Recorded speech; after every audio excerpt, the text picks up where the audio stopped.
ప్రపంచ యవనికపై భారత్ గళాన్ని మరోమారు బలంగా వినిపించారు ప్రధాని మోదీ. ప్రస్తుత అంతర్జాతీయ సంస్థల పనితీరు 21వ దశాబ్దపు సవాళ్లను ఎదుర్కోవడానికి ఏమాత్రం సరిపోదని, తక్షణమే సమూల సంస్కరణలు చేపట్టాల్సిన అవసరం ఉందని ఘాటుగా వ్యాఖ్యానించారు. కాలం చెల్లిన పద్ధతులతో ప్రపంచాన్ని నడిపించలేమని స్పష్టం చేస్తూ తన వాదనకు పదునైన సాంకేతిక ఉపమానాలను జోడించారు. బ్రెజిల్లోని రియో డి జెనెరోలో జరుగుతున్న బ్రిక్స్ శిఖరాగ్ర సదస్సు వేదికగా ఆయన ఈ కీలక వ్యాఖ్యలు చేశారు. ఐక్యరాజ్య సమితి, భద్రతా మండలి వంటి సంస్థల వైఫల్యాన్ని సూటిగా సున్నితంగా విమర్శించారు ప్రధాని మోదీ. 20వ శతాబ్దపు టాప్ రైటర్ పై 21వ శతాబ్దపు సాఫ్ట్వేర్ ను నడపడం అసాధ్యమంటూ ప్రపంచ సంస్థల కాలం చెల్లిన స్వరూపాన్ని ఎత్తి చూపారు. అంతేకాదు, ప్రపంచ ఆర్థిక వ్యవస్థలో కీలక పాత్ర పోషిస్తున్న గ్లోబల్ సౌత్ దేశాలకు నిర్ణయం తీసుకునే జాబితాలో స్థానం దక్కడం లేదన్నారు.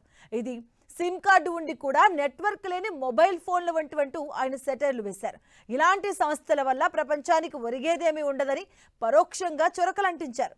ఇక ప్రతి వారం కృత్రిమ మేధ వంటి సాంకేతికతను కొత్త అప్డేట్లతో వస్తున్న ఈ యుగంలో 80 ఏళ్లుగా కీలక ప్రపంచ సంస్థల్లో ఎలాంటి మార్పులు రాకపోవడం ఆందోళనకరమని మోదీ అన్నారు. ప్రపంచ వాణిజ్య సంస్థ, బహుళపాక్షిక అభివృద్ధి బ్యాంకులు వంటి వ్యవస్థల స్వరూపాల్లో మార్పులు రావాల్సిన ఆవశ్యకతను ఆయన నొక్కి చెప్పారు. వాతావరణ మార్పుల నిధులు, సాంకేతిక పరిజ్ఞాన బదిలీ, సుస్థిర అభివృద్ధి లక్ష్యాల వంటి అంశాల్లో కేవలం హామీలే మిగులుతున్నాయని, ఆచరణలో పురోగతి శూన్యమని విమర్శించారు. పెహల్గాంలో ఉగ్రదాడిని భారత్ ఆత్మ, గుర్తింపు, గౌరవంపై ప్రత్యక్ష దాడిగా అభివర్ణించారు ప్రధాని మోదీ. ఉగ్రవాదంపై ఉమ్మడిగా పోరాడదామని పిలుపునిచ్చారు. ఉగ్రవాదులపై ఆంక్షలు విధించేందుకు ఎంత మాత్రమూ సంకోచించకూడదంటూ పేర్కొన్నారు. గాజాలో ప్రస్తుత పరిస్థితులపైన మోదీ తీవ్ర ఆందోళన వ్యక్తం చేశారు. భారత్ సహా పలు దేశాలు 12వ బ్రిక్స్ సదస్సుకు హాజరయ్యారు. ఇక ఈ సందర్భంగా పలువురు దేశాధినేతలతో ప్రధాని మోదీ సమావేశమయ్యారు.